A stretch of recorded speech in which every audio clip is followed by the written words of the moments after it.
Hello, welcome to the Marriage Underdogs radio show, and I'm your host, Chris A. Matthews. Once again, I have another dynamic guest.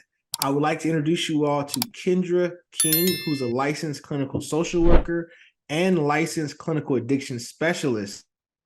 She's also a certified sex therapist. We have Miss Kendra on the show today because, as an expert who treats couples who are suffering from porn and sex addiction, I felt that she would be a valuable addition to those who are listening.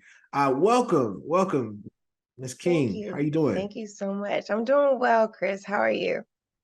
Doing well, doing well. Now, I know there are two other credentials on your name that are associated with the work you do. hmm What were those again? I don't want to miss out on any of your training or credentials. I know that stuff is expensive, No. time and money. No, you're fine. So I'm also a partner recovery therapist that specifically works with partners of sex and porn addiction, and I'm also a partner betrayal trauma therapist. So it all kind of goes hand in hand, but I'm specifically credentialed to work with partners of sex and porn addicts And that's and help and important. assist with their recovery. Yeah, it Yeah, and that's is. It important to definitely is. have this specialty, right? And that's something we try to hmm do on the Marriage Underdog show. We want to find persons like yourself who specialize in that field. Can you tell us a Yeah, little bit about what got you into this area of treatment? It is very specific. it is. It is. So I've been in mental health. I've been working within the mental health and substance abuse field for 10 plus years.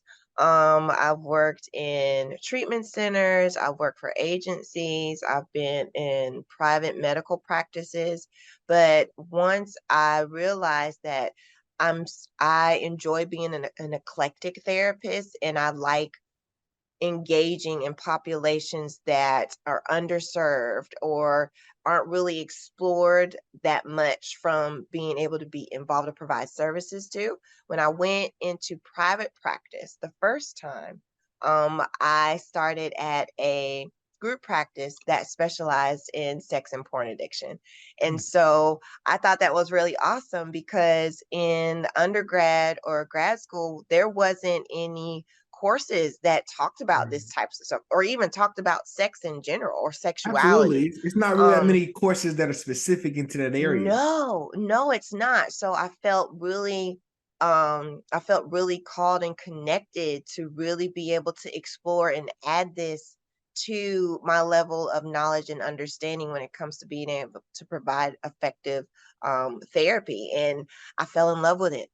I fell in love with it, and it's just it's shifted me in so many different ways to be able to better understand myself. And as therapists, the first thing we have to do is work on ourselves, right? And Right. identify and address our own individual needs to help others. So it was a hand in hand thing.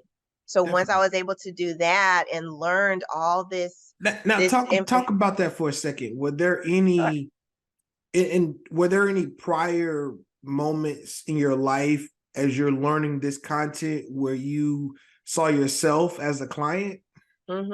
So Talk about that. definitely when it comes to just sexuality and filling voids through engaging in sex instead of really addressing the emotional underlying issues, that stuff came out.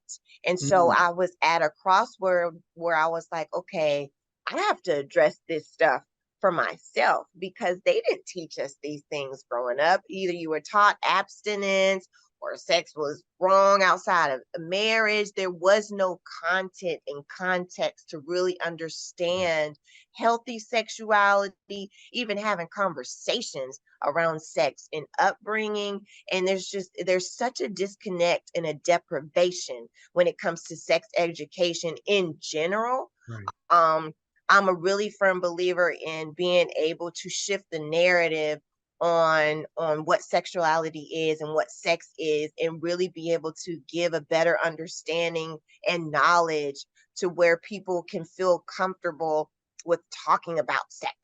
um So let's stop there for a second because you said something that was very important. And we've had other sex therapists on the show as well. And I'm mhm, seeing and hearing this theme that keeps coming up: healthy sexuality. Mm-hmm. healthy conversations around sex. Well, if we Mm-hmm. look at the other side, when you think about the work you do, people aren't usually coming in because they're healthy. Right. And I recall just my own experience. The first time I was introduced to sex addiction, it was from the media. I remember the Mm-hmm. Tiger Woods scandal, right? Yeah. Checked Yeah. himself in because he was addicted to sex. Mm-hmm. So share with the listeners, how do we determine if someone is addicted to sex or addicted to porn versus they just don't want to be accountable to one person? They like to cheat and have sex with multiple people. Like, help us Okay. differentiate the two for the Yeah. listeners. Yeah. So for the biggest thing is just like with any addiction, if it affects your level of functioning in the different roles you have in your everyday life, it is an issue. If it's something that you have to feel, like say if you get a trigger, say you're stressed out or you had some issues at work or your relationships, and that's the first thing that you go to cope, there is a problem. So the first step would be if you have to engage in that action to gain that feeling as a coping mechanism. So As a using coping sex as a mechanism. coping mechanism to soothe or Yes. to feel good. Give us some more. Yes. That's a good one. Yes. So, it's and to be honest with you, sex and porn addiction, it's so broad and it takes different shapes and forms. Another one of the forms is affair, right? You can have something, an affair could be a one night stand or it could be something that's extended, but there are needs and voids not being addressed within an individual to where they don't have an emotional safe space or they don't have the skills to be able to regulate their emotions in a healthy way. And they seek instant gratification, whether it be through social media, i.e., Instagram, where you just can scroll and see all types of stimulating content, pictures, videos, whatever the case may be. It's just it's so much. I have so many different cases. Not one case Let's is the put this same. in context for people listening, right? And Okay. I want to work through this because I'm also trained in addiction counseling as well. Mm-hmm. And to make this make sense for people who Mm-hmm. may not be trained, when a person is so reliant on achieving a level of gratification, they break their own rules. They go against Mm-hmm. their own values. I Yes. believe that has to be something we talk about because you may have people who are listening that just like sex. Mm-hmm. And I want to make sure that the listeners understand when a person goes beyond what they see as right or wrong, meaning if Mm-hmm. you're in a monogamous relationship and you Yeah. breach that monogamy because you're so attracted to sex with other partners or that feeling, it may not even be the person that you're caring about having it with, it's just the act itself. Then that's Yes. when we start to seep into a problematic behavior Right. because someone who's married and they enjoy having sex multiple times a day, even with their partner, and that partner Mm-hmm. enjoys that as well, that may not quantify as a sex addiction. I think Right. that's important. Can you break that down? Because there's certain people, depending on how they've structured their relationship and their appetite or their craving or palate for sex, may like a lot of sex, and that's fine. Mm-hmm. But break down when it becomes an issue. We've talked about earlier when a person can't function, right? Mm-hmm. So that would Mm-hmm. look like extreme masturbation or so frequent that you can't get work done, or Mm-hmm. it's done in public settings, right? That would be Mm-hmm. problematic, obviously. But Mm-hmm. give some more ways on how it's problematic. Okay. So, like you said, and I love the example that you gave, when it starts violating your own morals and ethics and how you maneuver as a human being, or another example, if you're in a monogamous relationship and you step outside of that to fulfill other things as opposed to coming to your partner and expressing what's going on, there's a breakdown somewhere. And like you said as well, it's okay to engage in sex with your person, right? But when it starts venturing out to where you're doing it in secretive ways, where you're starting doing it in ways where, like I said before, regulating your emotions, using it as a coping skill. I understand being able to bring down stress levels and things that are triggered, that's fine. But when it starts affecting and having negative impacts on your relationships, on your work responsibilities, on your ability just to connect within yourself, then it becomes problematic. Definitely. Now let's talk about the porn because personally, I don't watch porn because of the training I've received in schooling on how it can alter brain chemistry and just your Mm-hmm. perception of what's real, what's not real. But share a Mm-hmm. little bit about some of the concerns that can be brought about within a marriage or relationship if partners are watching porn. Okay. Okay. So the biggest thing that I have noticed, and I've been collecting data within my head so far that I'm eventually do some research with, um, is that there isn't a conversation between partners on what is an agreeable engagement with porn. What's okay, what's not okay. Are we going to watch this type of porn together? Like comfortability wise, there is no conversation.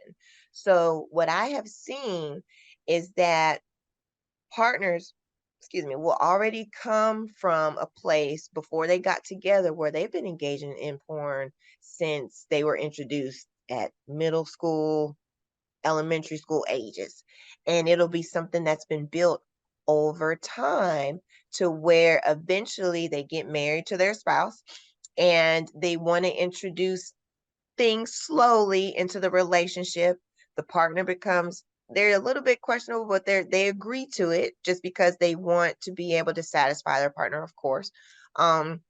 But then it becomes a problem because either it becomes too consistent or the partner becomes uncomfortable with the things that are being introduced, or the partner has caught the spouse engaging in porn outside of the relationship in a secretive manner. And So let's stop that's there on that one for a second because I mm-hmm, recall working with a couple mm-hmm, and they came in for infidelity. It was mm-hmm, infidelity treatment. And I asked the wife, I was like, so did your husband cheat on you? And she was like, yes, right in front of me. I okay, was like, oh, well, tell me more. And she mm-hmm, described how they had just finished having sex. mm-hmm, And while she was sleeping on, the side of the bed, he turned over, pulled out his phone, and began to masturbate to porn. And mm-hmm, she caught him, mm-hmm, and she felt betrayed. mm-hmm, So I want you to talk about how couples who aren't in alignment with porn, or one partner may not want the person to watch porn at all, but they choose to do so, how that can be equivalent to infidelity or cheating or feeling betrayed by your partner. mm-hmm, mm-hmm. I I've had several couples like that. So let me give a little bit of background to that particular partner, why she expressed feeling like she was betrayed, right? So they were intimate, right? Mhm. They were intimate and they concluded their intimacy, and then her spouse proceeded to engage in more intimacy with something or someone else. The partner internalized that as, I am not enough Mm. sexually for you, to where you feel as though you have to engage in more, not with me, but with something or someone else to get even more gratification Mm. without talking to me, without referencing nothing, no conversation. So that was probably the alignment or the thinking process that she had. And Mm. she's rightfully justified and validated for that, because when there is no conversation, it leads to issues. Now, It in the just event, it now just in the does. event that the husband would have spoken to the wife Mhm. and she was not okay with that, and he did Mhm. it anyway. At that point, we're now looking at just a betrayal or a breach of boundaries. And a Mhm. lot of couples don't have these conversations Mm-hmm. to even know what a boundary looks like. So when it's crossed, it's now in the moment. Mm-hmm. So one of the Mm-hmm. takeaways I'm hearing you say is that couples need to be open and honest about their experiences with porn in the past, Yes. currently in the relationship, if they change their mind about it. Mm-hmm. Because just because your partner may have entered the relationship okay with it, it doesn't mean that they've kept that same frame of reference. And Right. I grew up in a time frame where and this was back in the day when you had like the VHS videos, and my Mm-hmm. father, he had a big old stash. And that's how I learned a lot about sex. But as I got educated over time, I realized it was unhealthy. And Mm-hmm. men are really visual. So Mm-hmm. we can look at something and become stimulated by it. And over time, like you said, it can take away that same level of gratification that we're supposed to be experiencing with our physical partner. Can you Exactly. talk about the treatment? So if there's someone listening Mm-hmm. and they have a spouse who they feel may have an issue with porn or sex addiction, how do they get treated? And what's the effectiveness of the treatments that you've seen? Okay.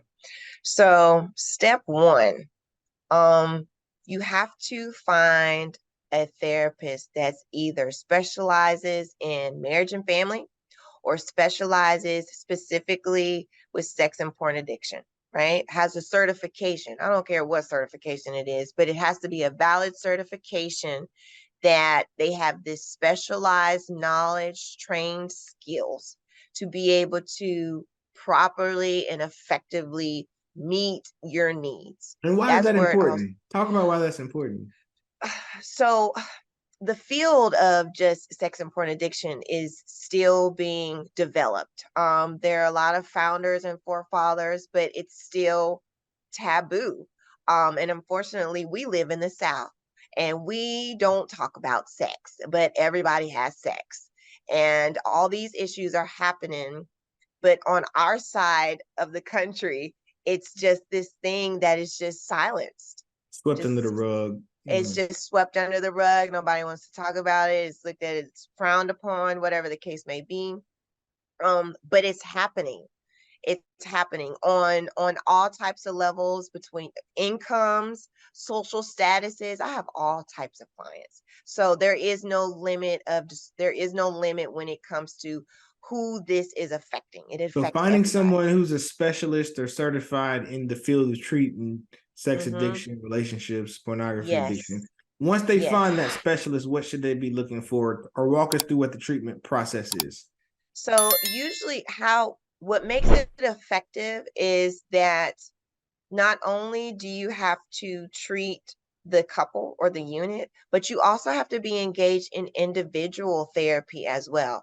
It is not conducive to just be able to treat the unit when you don't have a consistent understanding or background or context to what the individual's upbringing was, what their sexuality was. Like, just you have to understand the cultivation of the individual person. So a full So you assessment of who that person is. full, Yeah. full assessment on all types of levels.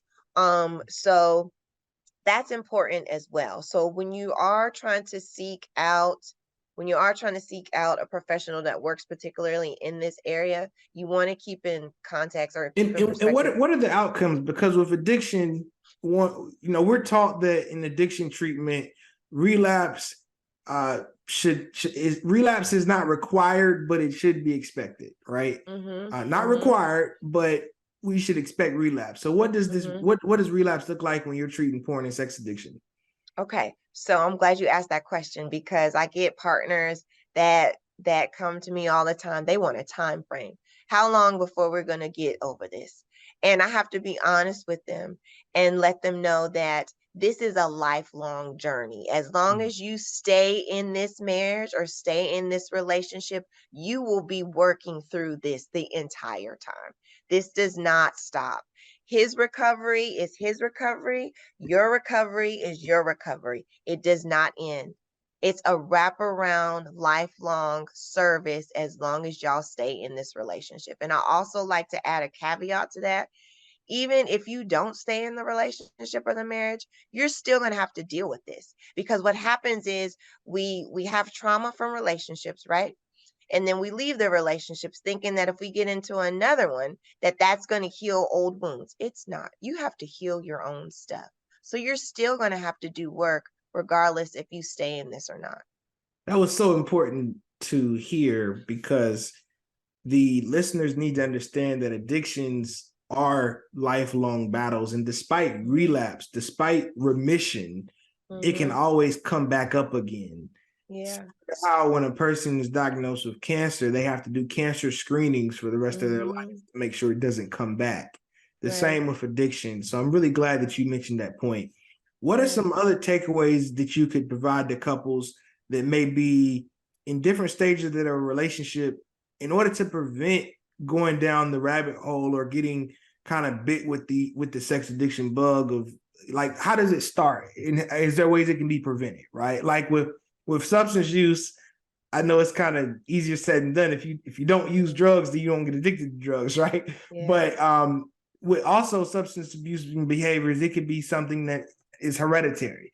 Is the same with sex addiction? And if so, what are some preventable measures that couples can take to avoid porn and sex addiction being prevalent in their relationships? So some key things to be able to at least attempt prevention, right? Because all it is an attempt. Conversation. There needs to be at the beginning, the courtship. Openness. That's the biggest just piece. Openness, transparency. Openness. So someone's coming in a relationship and they watch a lot of porn. We need to talk about it. Yes, hey, you need to go on and tell something me. we do. That is that like first, second date topic? I wouldn't necessarily say first or second date topic, but they don't teach us how we should be able to really assess if a person is a right partner for me, or a partner that I can be able to take on in regards to their own individual strengths. Can I work with you? Right? It's relationships are jobs. I'm sorry, they just are. And once we get past this surface level, what can you buy from me? What sex is like, this external stuff, this external gratification, and we get to the root of really establishing a foundation that will inevitably lead to a lasting, fulfilling relationship over time, we're just going to be out here just speed dating. It's really all it's going to be. You bring up a good point. And I think something could be helpful, because relationships are always changing and evolving, right? I'm a firm believer that the person you marry isn't the person you stay married to. Exactly. They're going to continuously change, as you should as well.